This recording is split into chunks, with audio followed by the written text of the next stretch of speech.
through an online connection each week. So for those of you who hosted last year and you know what that's about and you want to do it again this year, we would love to have you on board. For those of you who don't know about that and are open to that and curious, basically it involves having a space in your home for 8 to 10 people, a Wi-Fi connection that's secure and reliable, and a desire to host and have fellowship in your home with people like you. So we're going to start, so I'm going to be out in the back there actually under the awning and near the door taking host signups. We had a nice flurry from this morning. We would like to very much have 20 or more hosts available this year so that we can have a nice availability for our community. So let's see, 2-hour long class. What else did I leave out, David?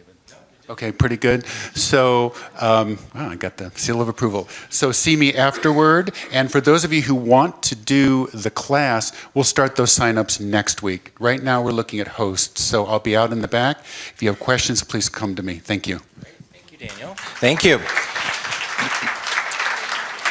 And someone did mention to me last service, they said, well, you know, I live outside the perimeter. Okay, well, no judgment. No judgment. No, kidding. I'm kidding. No, but the way that this works and the way that it's successful is that we have people represented all over. And I mean, we had them last year out in Conyers. We had them in Kennesaw. So we need that because these small groups are effective because you will select a group that's nearest to your work, near your home, whichever works in your schedule. So the more spread out we are all around Atlanta, the better this will be. So don't be intimidated if you are OTP. We love it. We love you. So please, I'm very hip in the lingo, so let's just do it. So there's no excuse. You can't say I live in Kennesaw, I can't get involved. Wrong? Yeah. So definitely see Daniel afterwards. Summer Kids Camp. We're doing a special Summer Kids Camp. The Mary Jane and Penelope are working diligently on this. They've got a great week of activities for kids. If you want your kids signed up for that, there's a table outside. The education department is manning that table today, so please sign up and make sure that you get your kids registered. We'd love to have that. And also I want to give you a save the date that's in June. Also, the youth department is sponsoring a Father's Day barbecue on June the 21st. So I know you might have plans for the day, but this is great because you can either eat here or you can take it to go. And it's pig and chick. Okay, that's good stuff. So pig and chick, we're having chicken and pork with all the sides, $10 for adults, $5 for kids. So again, let's celebrate dad, let's celebrate mom, let's celebrate the whole family and then support our kids department. So please join us for that. This would be the great opportunity to reach in your pocket, your purse, shut off that cell phone so we can have a peaceful and meditative time together. I would be grateful and appreciative. And is there anyone joining us for the very first time today? If you could raise your hands high in the sky so we could see you. If you could stand on up, because we've got a gift for you. Stand on up, Alex. The gift you're receiving is a CD case. I'd love for you to take that out to our welcome and visitors table and redeem that for one of Reverend Dr. David Ault's talks, especially selected for you. We have new member orientation on June the 14th, and that's the time you can meet with us and get all the information about becoming a member or just more about this beautiful community. Thanks so much. Have a great day and a blessed week. Thank you, David. And let me just add about the book for the Super Soul Summer. It's called The E Squared, and it's a book about tangible manifesting. And it means that every single week you are given an assignment to manifest. And it's really remarkable. It's a New York Times bestseller. And imagine being able to be in a collective mindset with 8 other individuals and holding each other accountable for that. So it's a very thrilling and it's a very intentional book that's going to be a wonderful. I can only imagine we're just going to explode this summer. It's going to be great. So stand, please, with your programs.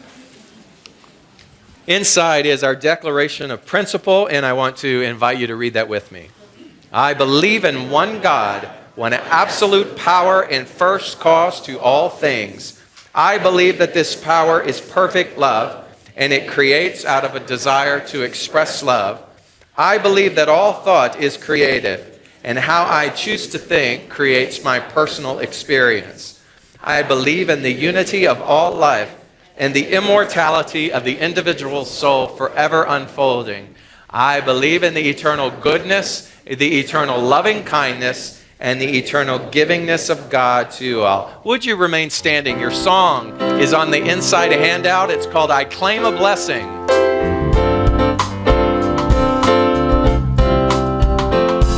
In the morning when I get out of bed, I claim a blessing. I claim a blessing. I claim a blessing. Before I even lift my head, I claim a blessing. I claim a blessing. I claim a blessing. This is how I start my day, knowing good is on the way. I am claiming perfect health, love and laughter, friends and wealth.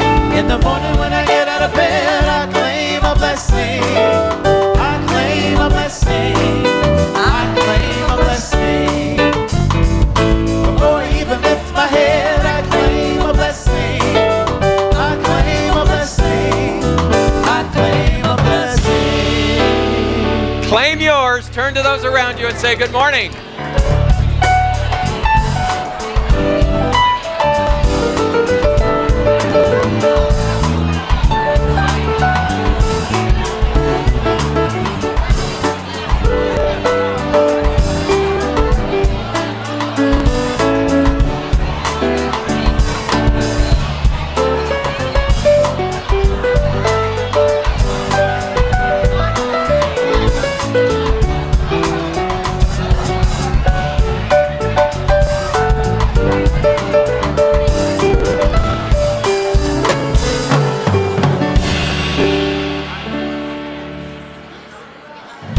I tell you, isn't that song catchy? I don't know about you, but literally, when I get out of bed in the morning, I get out of bed, I claim a blessing.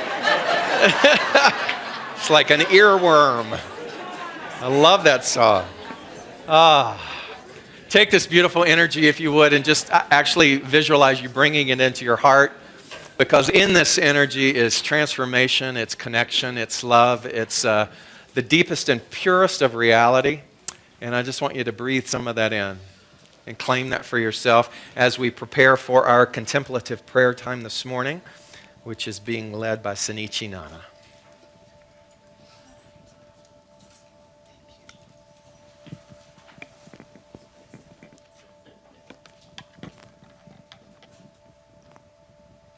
Just the power that is in this room. It's a different view from the front looking out than the microphone. Yes, the microphone.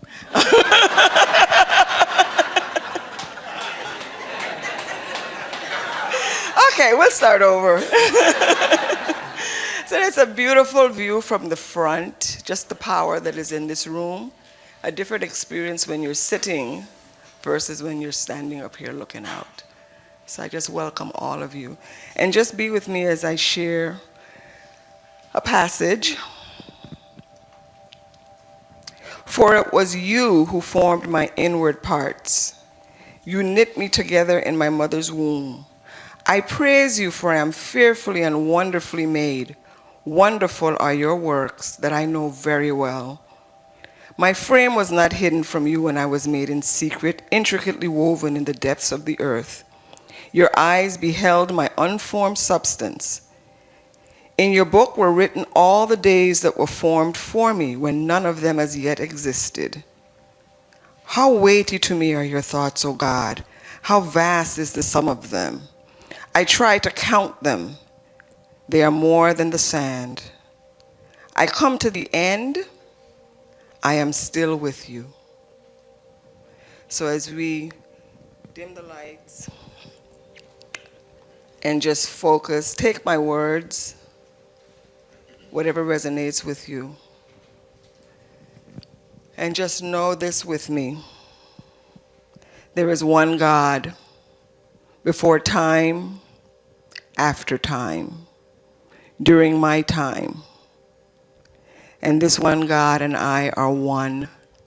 There is nowhere that I can go that God is not there.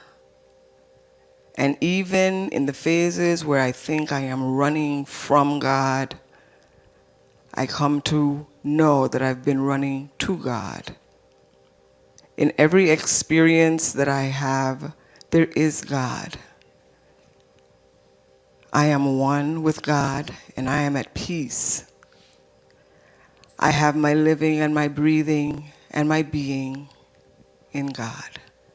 And this is powerful, and it is wonderful, and it provides the peace and the ease with which I live my life, knowing that before I was formed, that all had been taken care of for my being here.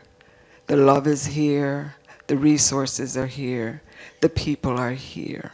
All is here. And when I pay attention, and when I vibrate at the level of consciousness that is my natural being, I see it, I get it, I am it. With ease, I walk through my life. I dance at times, I rest at times. But it is all God, and it is all good. And it has all been worked out for me, and I am worry-free. I am grateful for this assurance, grateful for every experience that comes up to show me that God is, that I am, and that all is well. I give thanks for every person, the community.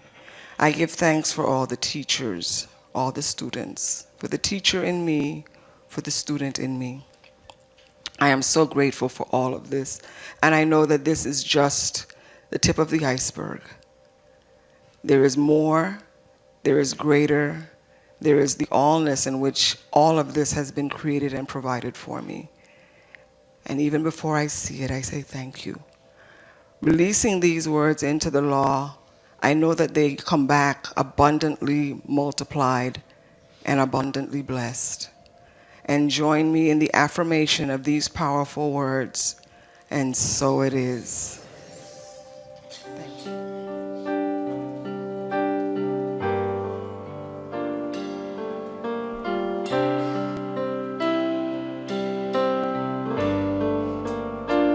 With every breath, I breathe the heart of God. I breathe the love of God to me. With every breath, I breathe the heart of God. I breathe the love of God to me.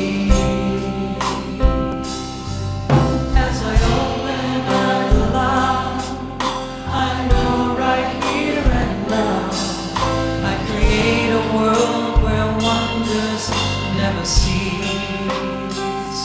With every breath, I breathe the heart of God. I breathe the love of God to me.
Stepping out, I'm living proud.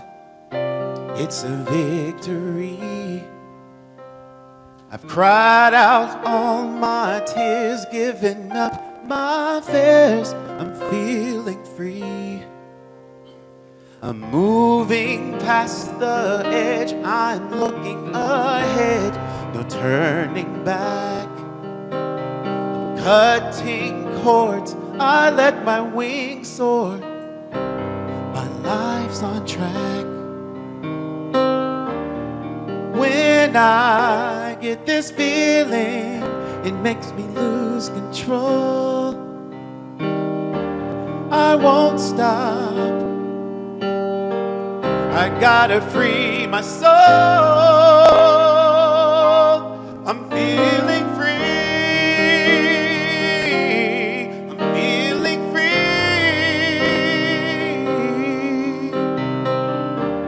I won't stop. 'Cause I believe I'm feeling free. I'm free.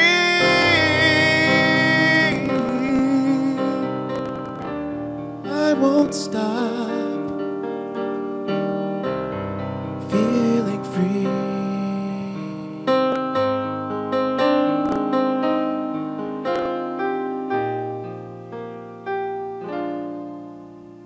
Just be you, and I'll be me.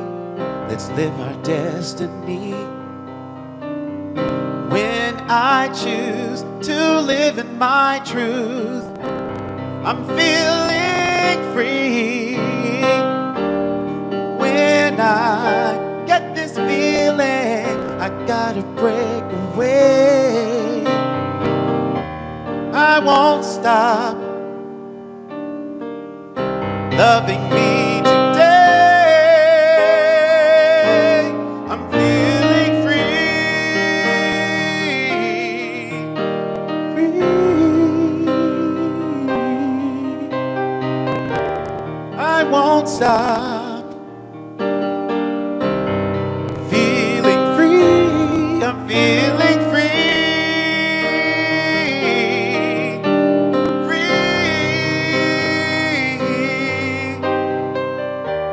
I won't stop feeling free. Yeah, free.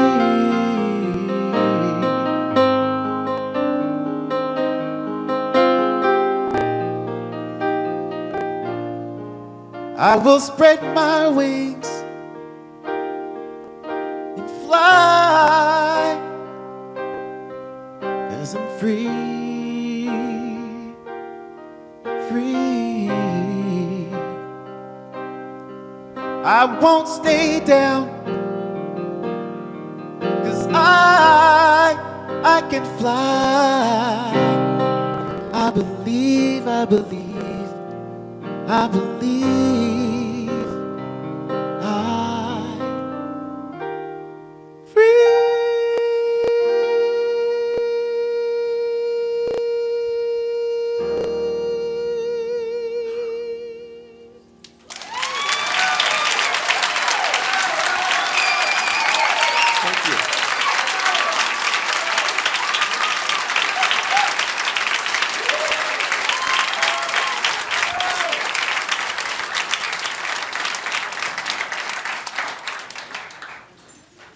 Beautiful. Beautiful. This past week, I was in New York City, and New York City, and it was really great. If you don't know anything about me, I moved to New York City on a Greyhound bus with 2 duffel bags in 1981. And got off at Penn Station and was renting a room. I remember it was like $75 a month, and I didn't know how I was going to pay it, in Bay Ridge, Brooklyn. Bay Ridge, Brooklyn, and then lived in about 14 other places in 5 years. But, you know, I learned a lot. I got a little street smart there. And there was just much during that time, 21 and up until 26, where, you know, just learning about myself and all of the fears and all of the repression of not being good enough was played out in Klieg lights in New York City. It's like every mistake that you can make was made just huge. And what I loved about going back, and I love going back to New York every year, but what I loved being there for a week was walking around in places that I had been to before and remembering. And it fits so beautifully in with what I want to talk to you today, which is a very unusual topic, and it's called revisioning. And let me tell you what that means, but let me set it up this way. You know what visualization is. So visualization, obviously, is when you inwardly begin to create the mental pictures in your head, create an all-sensory experience of the sight and the smell and the feeling of what it is that you're desiring. So everybody, whether you realize it or not, you're very adept at visualization because we have a very vivid imagination. We have a very strong link to what it is that we desire. Visioning is different. Visioning is where you give up the picture and you just allow yourself to be open to the immensity of the mystery of that which is creation. In other words, you allow yourself to begin to open up and be a vessel whereby infinite potentiality in a very particularized and individuated way comes and exemplifies itself by means of you, but you take off all of the how. You take off all of the constructs and you just open yourself up to the way in which we often say Spirit wants to work through you. So that's visioning. To revision is a process whereby you go back into what we call time and you look at an event that perhaps wasn't very pleasing or upsetting. How many of you have done some really stupid things in your life? Oh, come on. If you have 4 arms, I want all 4 arms up in the air. Wave them like you just don't care. All right. So, y'all done some stupid stuff. Okay. So, it's those things that existed in our history that really have colored and tempered the way in which we live our life today. Whether you realize it or not, a lot of the emotionality tied to those events still resides very strongly within our subjective, our subconscious mind. So much so that when we embark upon a new idea, when we embark upon a new adventure, all of that stuff comes up. And it becomes this inward censorship, which we're not even really aware of if you don't understand the power of the subjective or the power of the subconscious mind. And so to revision means that you deliberately go back to those events and you revision them in a way that removes the trauma and brings joy to that particular event. So much so that you look at it as a beautiful, tailor-made opportunity for growth. And so it's a complete different 180 with regards to the way in which we create and design our life. And so it's very deliberate. And revisioning was something that was really big amongst a wonderful man by the name of Neville Goddard. I don't know if you are Neville Goddard fans or not, but I am. He was born in Barbados. He moved to New York City in the 1920s. He was on Broadway. He was a dancer.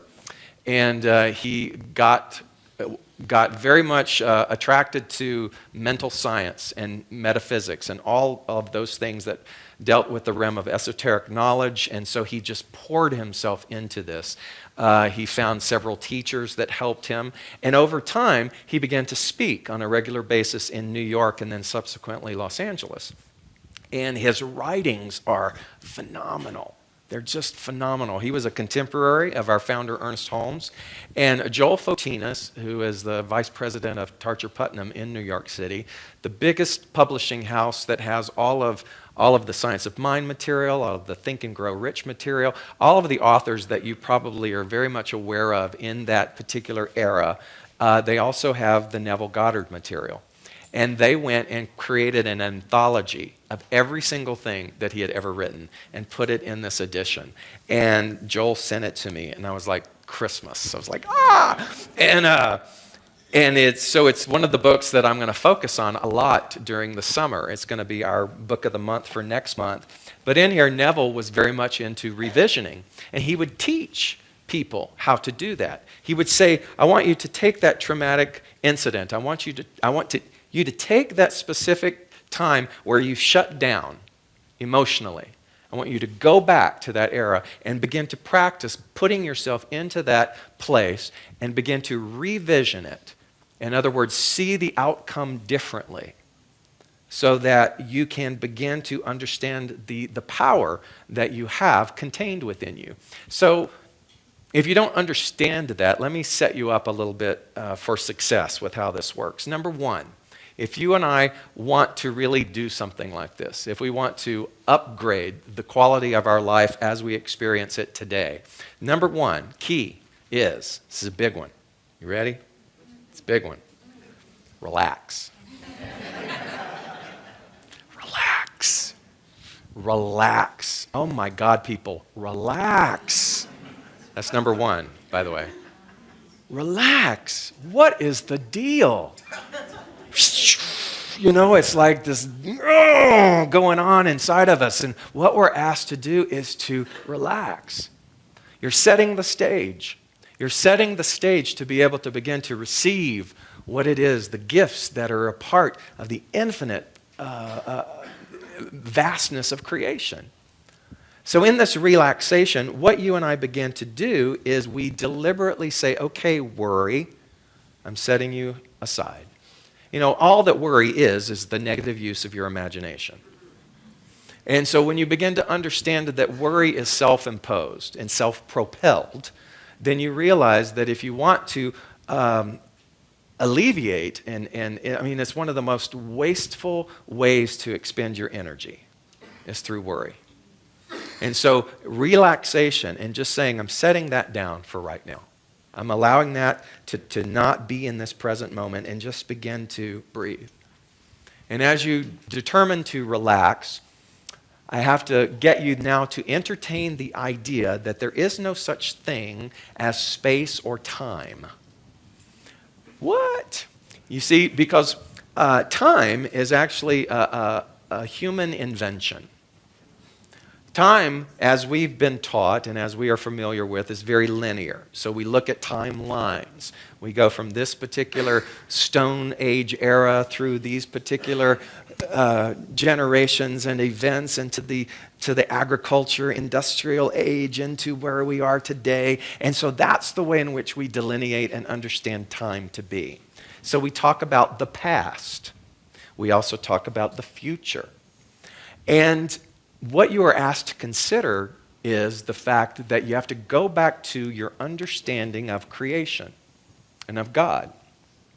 God is described as life itself. The definition of God as life itself, as intelligence, has amongst it the characteristics of ageless, timeless, birthless, deathless. So what does that mean then about time? It is completely irrelevant and not a part of that description of God. There is no such thing as time. It then just is what? Is. And always has been. We then also call that creation. And creation is what? Is. There is no delineation. There is no boundary to creation. We say that then everything has been created. It is the all. In quantum physics, we call it the field. And so when we start to understand and dissect and look at and adopt and absorb these definitions, then what we're talking about is the idea that everything has already been created. All of those things, we joke. We say if Moses, as he was leading the Israelites to the promised land, at that time existed all of the genius, all of the inventive needs to create a GPS system.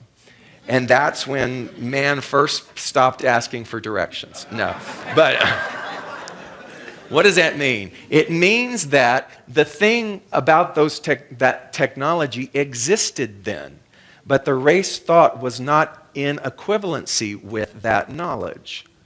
It means that whatever the next big thing that will transform human existence, that thing is what? It's already there. And it's waiting for race thought to catch up in order to be in alignment with that technology. It means that the technology of being able to create an airplane existed long before all of those people, including the Wright brothers, put it into demonstration when they allowed race thought to be overridden with a new thought, but all of that technology existed.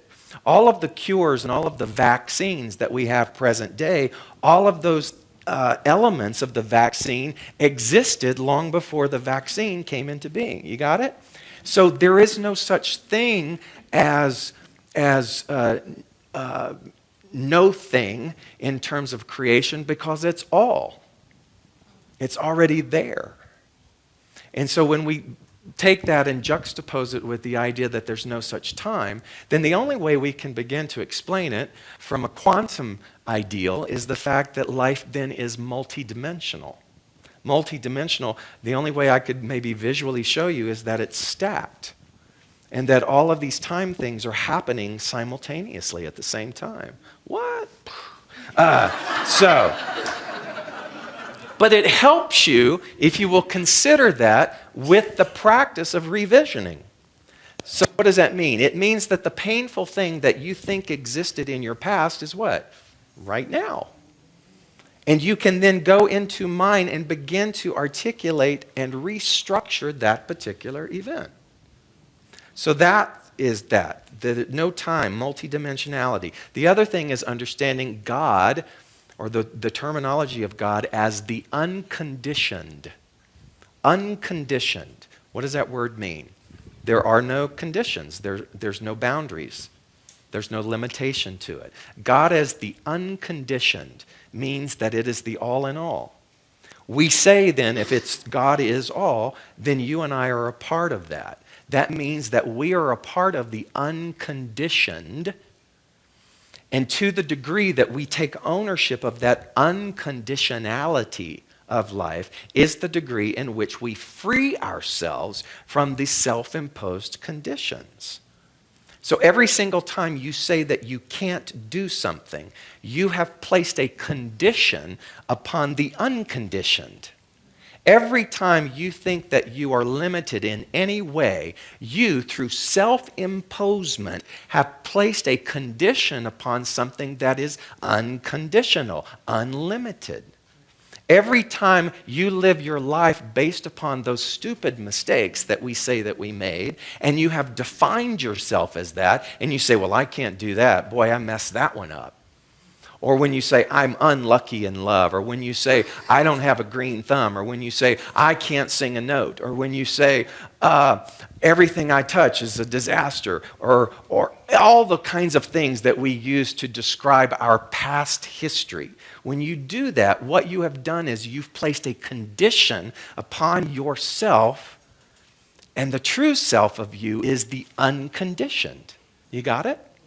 So you get to understand now that God is the unconditioned.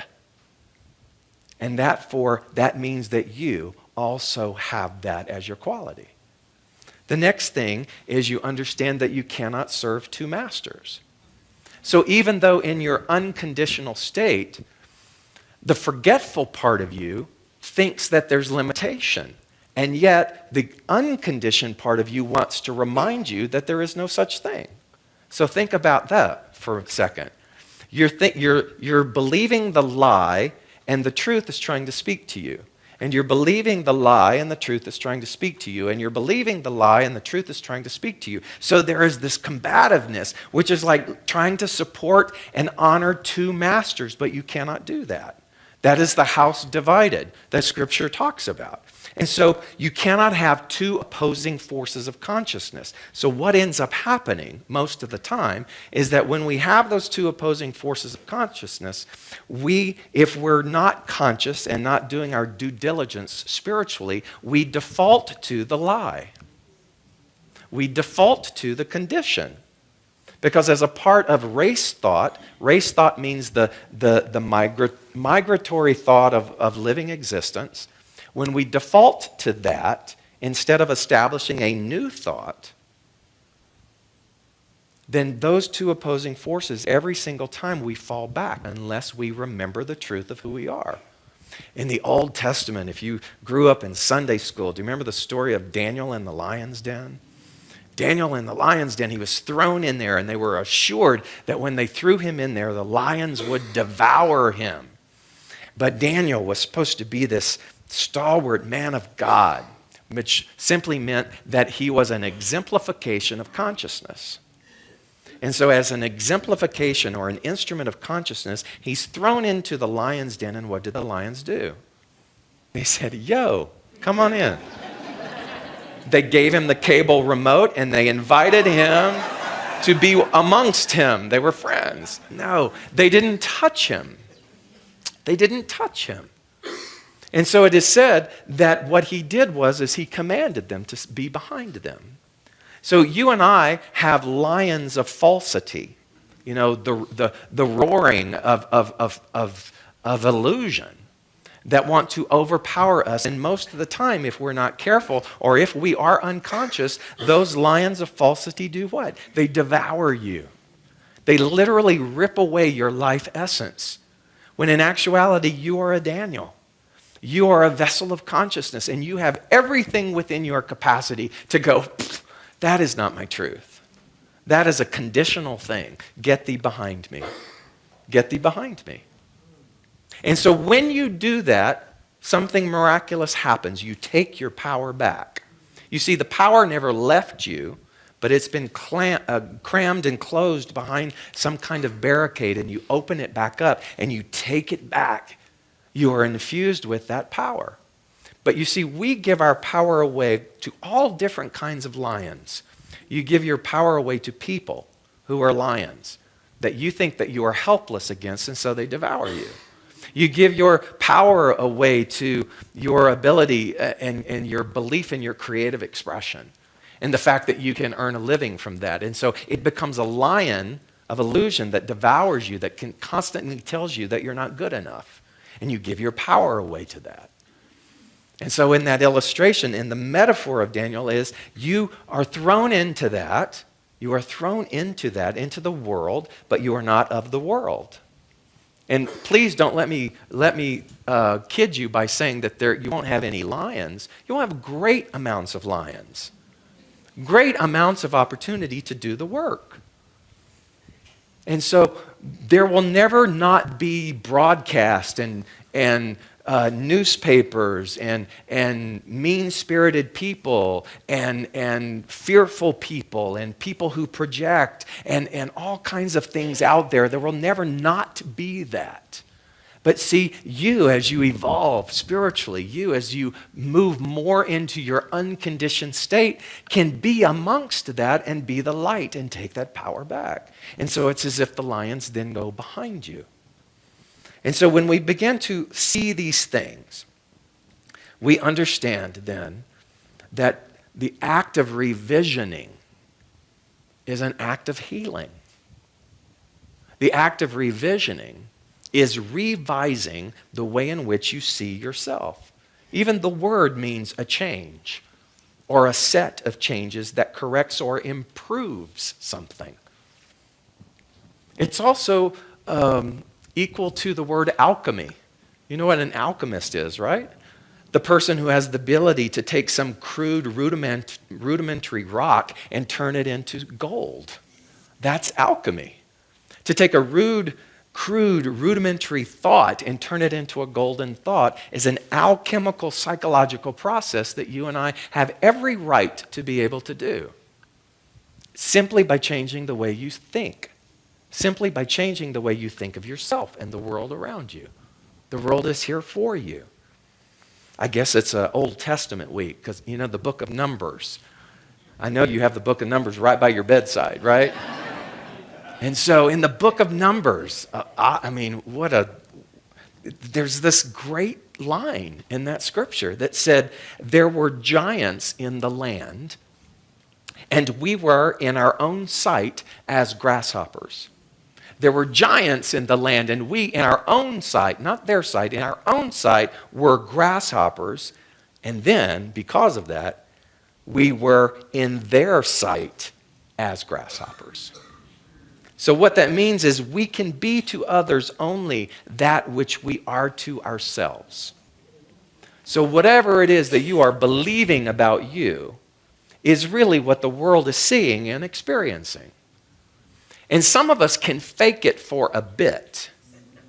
Some of us can fake it for a bit, but that is literally building a temple on sand. And at some point, the falsity of that, the fraudulent nature of that must crumble.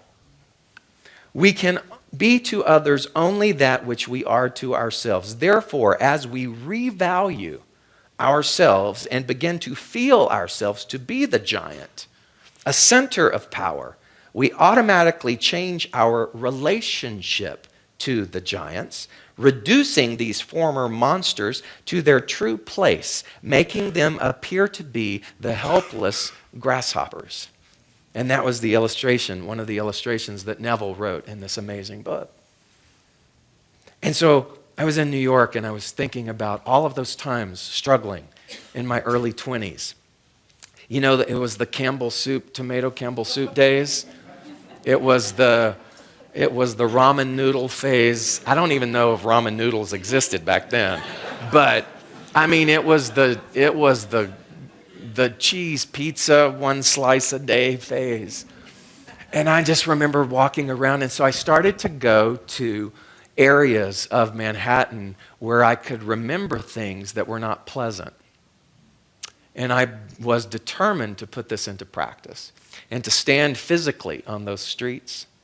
I sat in Central Park one day. The weather was gorgeous last week, and I sat on a rock and I just watched everybody going by, and the horses and buggies and the people on bicycles and joggers and everybody just going by. And I remember a time when I sat there in my 20s just so fraught with worry.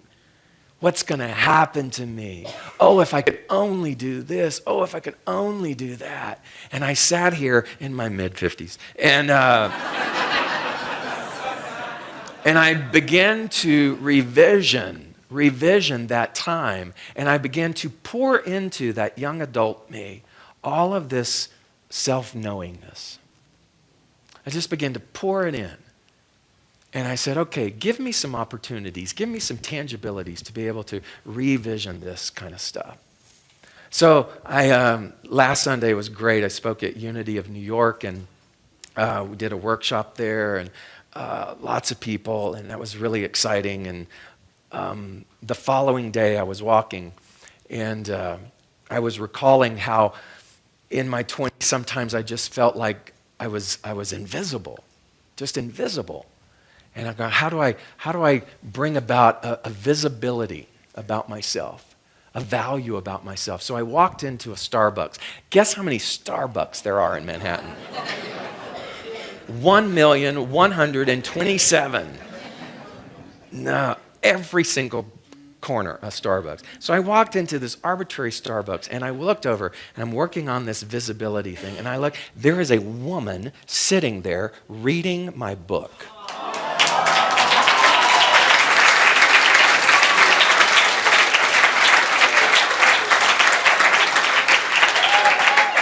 And I wish I could tell you I was like, hello.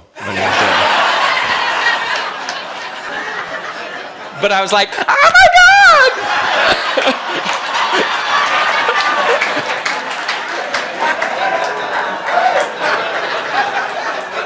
I think I ruined the whole image. But it was great. Oh my God! And then,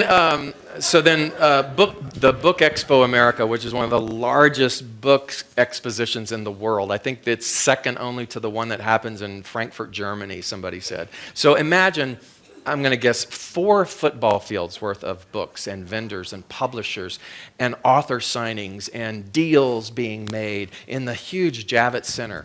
And so I was looking through my paperwork because I had paid some money to have my book as a part of the expo. But as I was reading the paperwork, I realized that there was another step, something else to pay for in order to be able to actually get into the expo. And I went, uh-oh.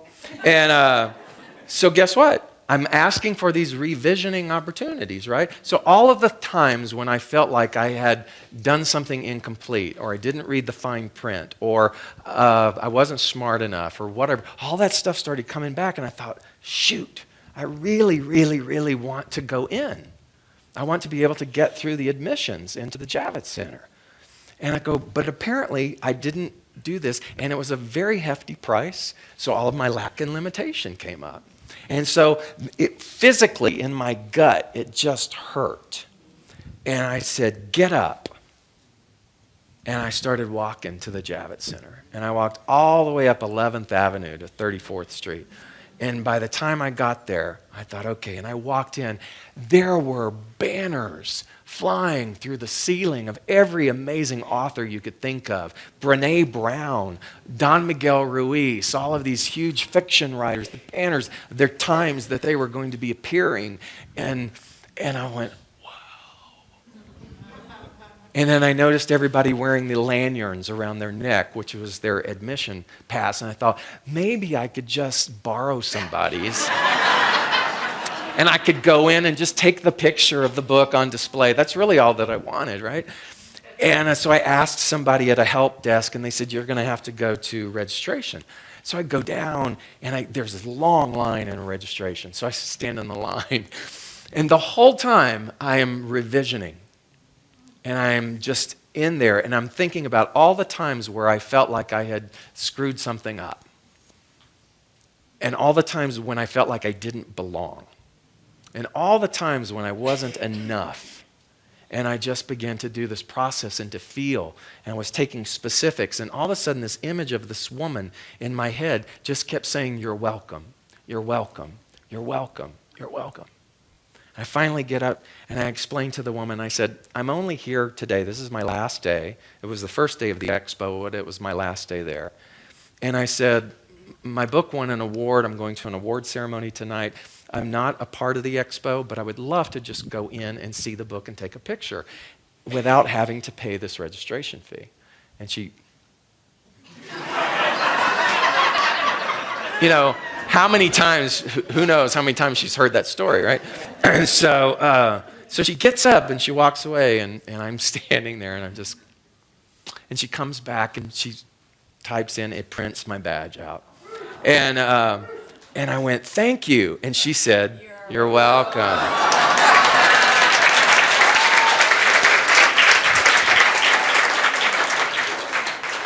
So then to add to that, I went in and I walked around the immensity of that.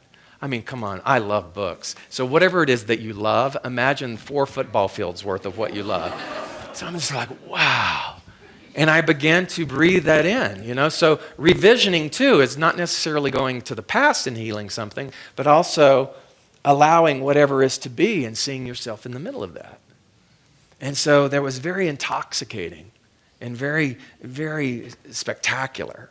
So I was looking at this and I was thinking how powerful, because the thing that I know that I want to get across to people who come is technique. I want you to develop a practice. I want you to move out of just passively listening and to begin to take something tangible home with you and begin to use it in order to begin to manifest the way in which you and I and every single person deserves to do that. So I found this great story in this book about one of Neville's clients. And the man said, for 39 years, I suffered from a weak back. The pain would increase and decrease, but would never leave me completely. The condition had progressed to the point where I used medical treatment almost constantly. The doctor would put the hip right for the moment, but the pain simply would not go away. One night, I heard you speak of revision and wondered to myself if a condition of almost 40 years could be revised.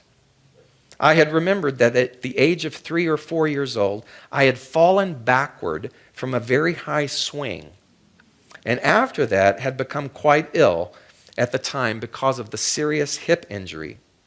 From that time on, I had never been completely free from pain, and I had paid many a dollar throughout those years to alleviate the conditions, but to no avail.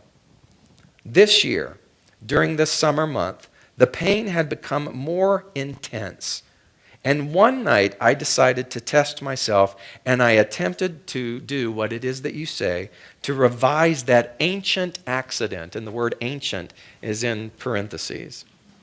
which had been the cause of so much distress and pain and costly medical fees most of my adult life. Many nights passed before I could actually begin to feel myself back to the age of that childhood play. But I succeeded. And one night, I actually felt myself on that swing, feeling the rush of wind as the swing rose higher and higher. And as the swing slowed down, I jumped forward, landing solidly and easily on my feet. In the imaginal action, I ran to my mother and insisted that she come watch what I could do. And I did it again, and I did it again, and I did it again, jumping down from the swing and landing safely every time on my 2 feet. I repeated this imaginal act over and over until I fell asleep in the doing of it. Within 2 days, the pain in my back and hip began to recede, and within 2 months, pain no longer existed within me, pain that I had had for nearly 40 years. A condition that had plagued me, that had cost a small fortune in an attempted cure, was no more. And so when I read things like that, and when I understand this philosophy, and I understand the power of that, which is infinite potentiality, and I understand us as unconditioned, I stop and I ask you today, where have you given up on your invincibility?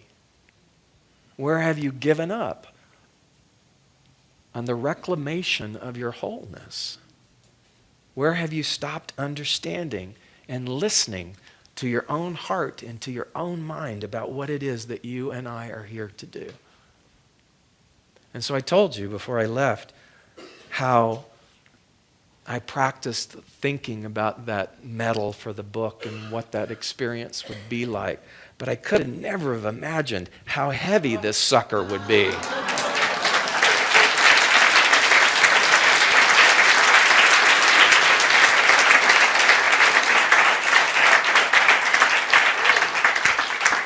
So that night afterwards, I wore it around my neck like Mark Spitz walking around my neck.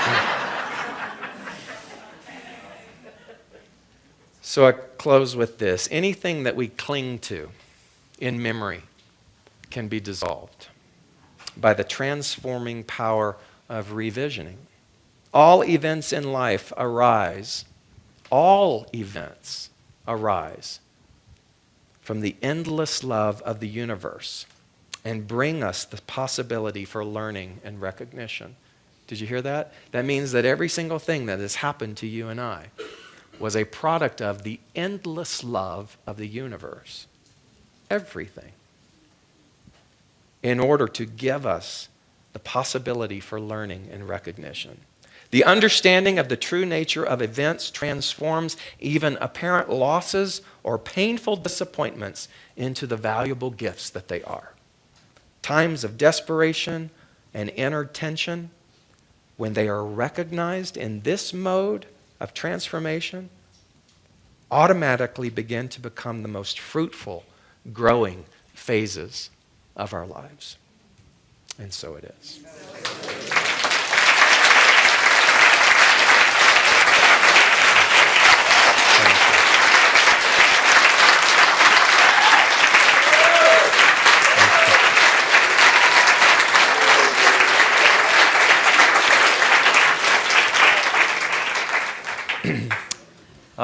Take a breath. It's time for our grateful giving. Inside your programs is an affirmation. And Osizwe, are you over there?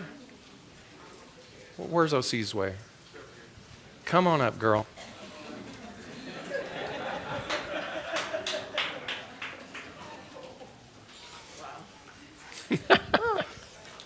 So you imagine that you're going to be called until the week you're called, and you're not ready.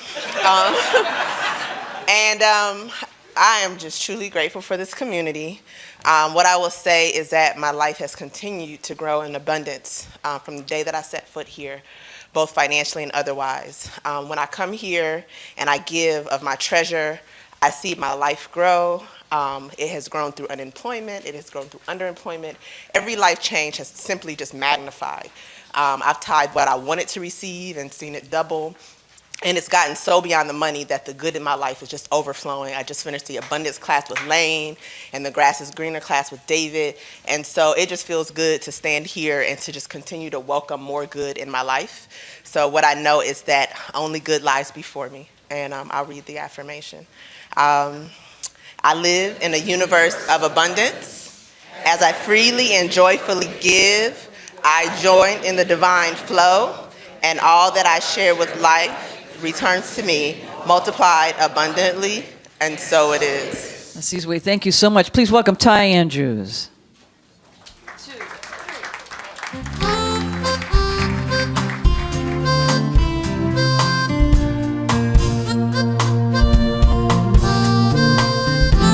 Hey, man in the mirror.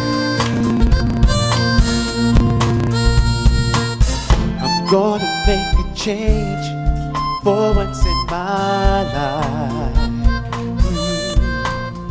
It's gonna feel real good. I'm gonna make a difference. I'm gonna make it right. As I turn up the collar on my favorite winter coat, the wind is blowing my mind. I see the kids on the street without enough to eat. Who am I to be blind, pretending that they see their need? A summer's disregard, a broken bottle top, and a one man's soul. They follow each other on the wind, you know, 'cause they got nowhere to go. That's why I want you to know I'm starting with the man in the mirror. I'm asking him to change his ways. And no message could have been any clearer. If you want to make the world a better place, take a look at yourself and then make a change. Yeah. Na na na na na na na. I've been a victim of the selfish kind of love. It's time that I realize there are some with no home, without a nickel to loan. And could it be really mean to pretend that they're not alone? A willow deeply scarred, a broken bottle top, and a washed up dream. We followed each other on the wind, you see, 'cause they got no place to be. That's why I'm starting with me. I'm starting with. Thank you. I'm asking him to change his ways. And no message could have been any clearer. If you want to make the world a better place, take a look at yourself and then make a change. I'm starting with the man in the mirror. I'm asking him to change his ways. Could have been any clearer. If you want to make the world a better place, take a look at yourself and then make a change. You gotta get it right, and while you got the time, when you close your heart, you can close your mind. The man in the mirror, yeah.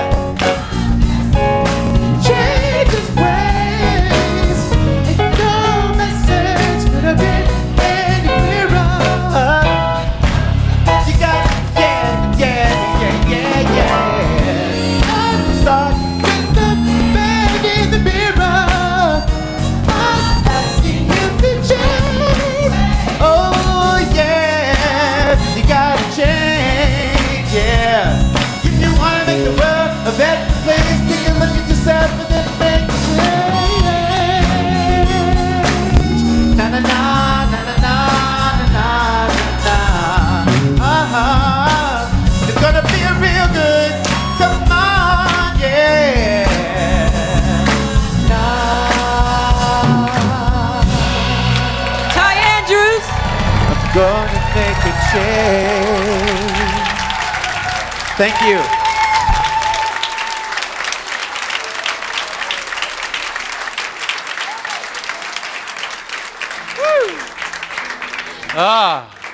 Remain standing if you would.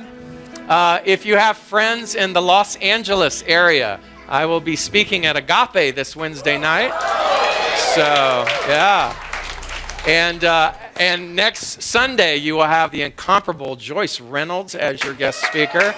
And then I will be back so many weeks, you'll be tired of me. But so please come and support Joyce and tell your friends in LA to come out. And would our practitioners come forward? They're going to line up here, talk about revisioning. They are going to do a prayer for you to begin to set into motion a completely different ideal, a truthful ideal about the truth of you as we sing our closing song. I am so blessed. I am so blessed. I am so grateful, so grateful for all that I have. I am so blessed. I am so blessed. I am so grateful. I am so blessed. I am so blessed. I am so blessed. I am so grateful for all that I have. I am so blessed. I am so blessed. I am so grateful. I am so blessed. We love you so much. Have a great weekend, everybody.